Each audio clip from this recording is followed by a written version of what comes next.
So when do you use ser versus estar? That is the question I'm going to answer in this video, and I'm going to give you the explanation that really helped me get this down as a beginner when I first started. Now, I started learning Spanish around the summer of 2022. That's when I really got into it. Prior to then though, I took this course called a language transfer course. And also I did Duolingo. I tested a bunch of things. So by summer, I had a general idea of how I was going to get fluent, because my goal was to get fluent that summer of 2022. And I did achieve my goal. And one thing that aided me the most was this course called Language Transfer, which essentially explains Spanish grammar.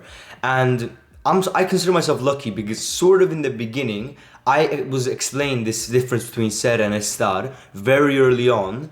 And I was explained the correct way to understand ser and estar. The regular method that a lot of people teach, it is not correct. It confuses students because you'd think that there are exceptions to it. Now, first, like the literal actual first time I was introduced to ser and estar, if you don't know, by the way, in Spanish, let's just define it firstly. Ser and estar are two verbs, and both verbs mean to be. So you know how in English we'll say like is, he is, they are, I am. That is the verb to be being used, right? Like it doesn't sound like it, but technically the word being comes from the verb to be. And being is the same as like I am, right?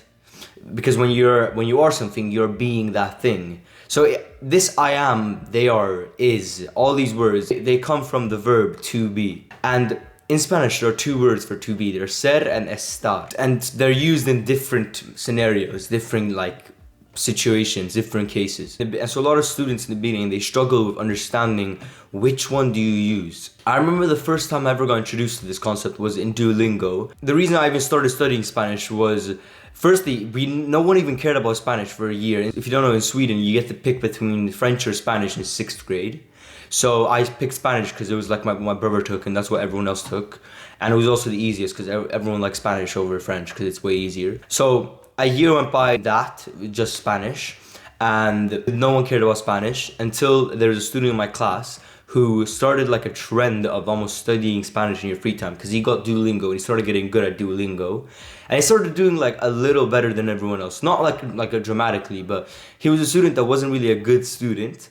So the one subject that he was good at, people were like, oh wow, that's surprising, you're actually like good at that subject. So it started to become almost a trend in the class to start studying like Duolingo, or some people found like Memrise or different apps for like studying languages. And so as Duolingo got more popular, even in the French students, I always wanted to be the best. I did research on different like language learning apps for Spanish. First I did Duolingo, and that's where I found that what Duolingo said. Duolingo firstly explained it not as ser or estar. This is so stupid. They didn't explain it as the actual like word. They explained it as the es versus estar. They explained the conjugation, one conjugation of ser and estar. Which again is just so stupid because you're memorizing one thing instead of the thousands of other conjugations. There aren't thousands, but like, you get my point. So I just thought that was really stupid. But anyway, so that's just really stupid firstly. But secondly, the way they explained it was that es is if something is permanent, and estar is if something is temporary. And firstly, just by itself, that is the same thing the teachers told me. Teachers all around the world, like in our Spanish class, or in just generally known the Spanish learning world, the way everyone explains ser and estar is permanent and temporary things. Ser is for permanent things, so use es for it is permanent, so if it's a permanent thing, and estar for a temporary thing. This works like 70% of the time or 80% of the time, but this is not the concrete rule, and it confuses students in the long run. I was lucky enough that I did research and I found this app called Language Transfer. And back to the story, right? I introduced this to some of my classmates and they both took it like a bit of the course, and they thought, wow, this was incredible. They had learned so much from it as well. And as I started doing it, I came to the lesson where he talked about ser and estar, and this is how he explained it. And I find this the actual correct way. His reason to why it's correct was a little different, but at least the thing that he taught, that direct meaning that he gave for ser and estar are super good, and they're what I like to use when I teach students the difference between ser and estar.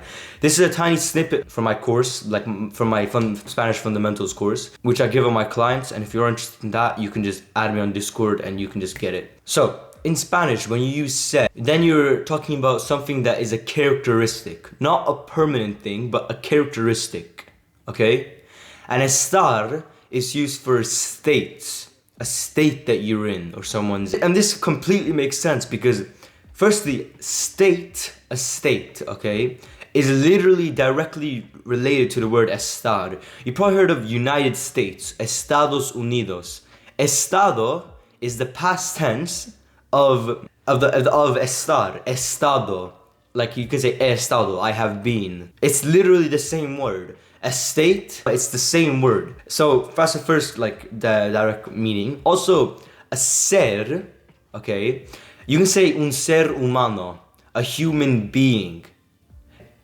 And there it shows that you have no more characteristic of a human being than being a human being, right? Like the one characteristic that a human being has is being a human being. And it makes sense that it's un ser humano. And so not only do these make more sense, but they're actually consistently work. Now you might be thinking, okay, but isn't permanent and temporary the same as characteristics and states? Not really, okay? For example, let's give the example of profession, okay? Is your profession temporary or permanent? Well, it's temporary, right? But you don't say estoy profesor. No, it's soy profesor. Because your profession is a characteristic of yourself. And this is why it's important to not think that it's permanent and temporary, but to make sure that you think that ser is for characteristics and estar is for states. Now, for characteristics, what it essentially means is when you're describing yourself as a person, okay? So if you say, I'm the type of person to, then you're always going to use ser no matter what. That's one tip, by the way. If you don't know when to use ser or estar, then you can say, soy el tipo de persona. Then you can talk about whatever personality trait, because then that's a characteristic every single time. So instead of saying I'm bored, let's say you didn't know what to say, then you could say I'm the type of person to get bored, or like that. And so there you'd always use ser, for example. The reason why this is important is because like that, you'd say soy profesor or soy, I don't know, another profession. Your profession is a characteristic of yourself, so you wouldn't use estar. For some people, they get confused. They think that, oh, well then, because they think of it that ser is permanent and that estar is temporary, they think, okay, then why do you say soy profesor if it's like that? And that's why it's important to make this distinction. And I hope this video really helps you get this in your brain. Another reason why this could be important is because you can actually use both and you can get different meanings out of them. So you could say, I am bored. To say I am bored and I am boring, it's just using the difference between ser and estar. If you said soy aburrido, that would mean you are boring as a characteristic of yourself. You yourself as a person are a boring person. But if you said estoy aburrido, then you're in the state of being bored. Like you're in that state, right? The estar, the state of being bored. Or for example, if let's say I say ¿Cómo estás? Right? ¿Cómo estás? Is like, how are you? In which state are you in? It's like, how do you feel, right? Estar as a state, like you can be in many states. It could be a location difference. It could be a feeling. It could be whatever.